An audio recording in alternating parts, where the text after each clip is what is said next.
میر صادق آخر تھا کون اور کس وجہ سے مشہور ہوا؟ یہ سلطان حیدر علی کا معتمد خاص تھا۔ حیدرآباد دکن کے میر عالم کا بھائی تھا۔ مذہباً شیعہ اور اجمی النسل تھا۔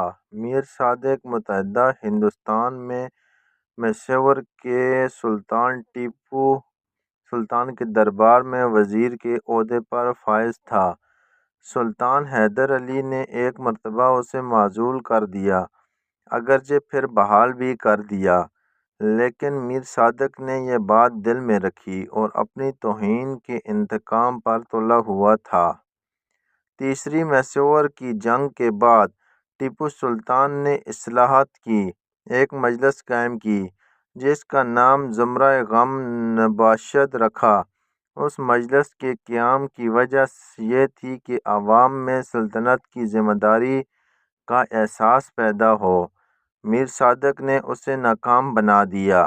میر صادق کے اثر و رسوخ کا یہ علم تھا کہ وہ سلطان تک کوئی خبر ہی نہ پہنچنے دیتا۔ اسی وجہ سے تیسری اور چوتھی انگلو میسور جنگ میں ٹیپو سلطان نے شکست کھائی۔ میر صادق کے بارے میں یہ مصدقہ اطلاعات ہیں کہ اس نے ٹیپو سلطان سے غداری کی اور سلطنت برطانیہ کا ساتھ دیا۔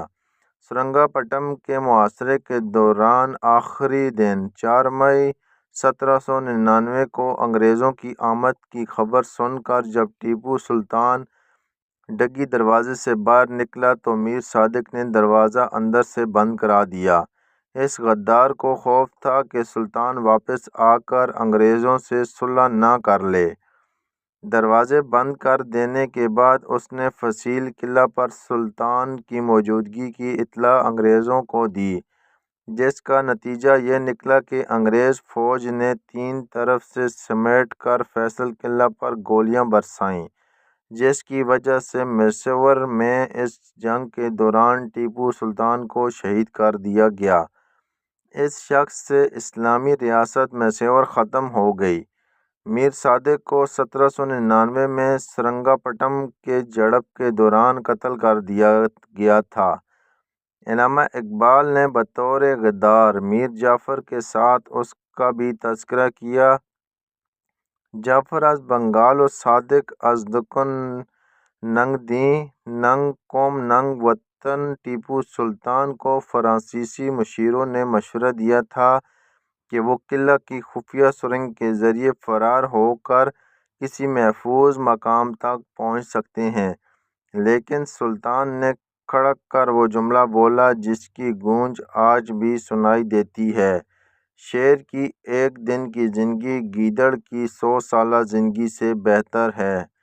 سچ یہ ہے کہ سلطان مسور بچانے کے لیے سلطان ٹیپو نے بڑا زور لگایا تھا، لیکن اپنوں کی سازشوں اور دغا بازیوں نے ان کی ہر جنگی حکمت ناکام بنا دی۔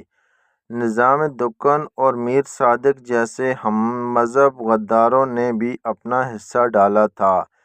سلطان ٹیپو شہید ہو کر بھی آج تک باعزت زندہ ہیں اور غدار وقتی طور پر فتح یاب ہو کر آج بھی لعنتی کہلاتے ہیں۔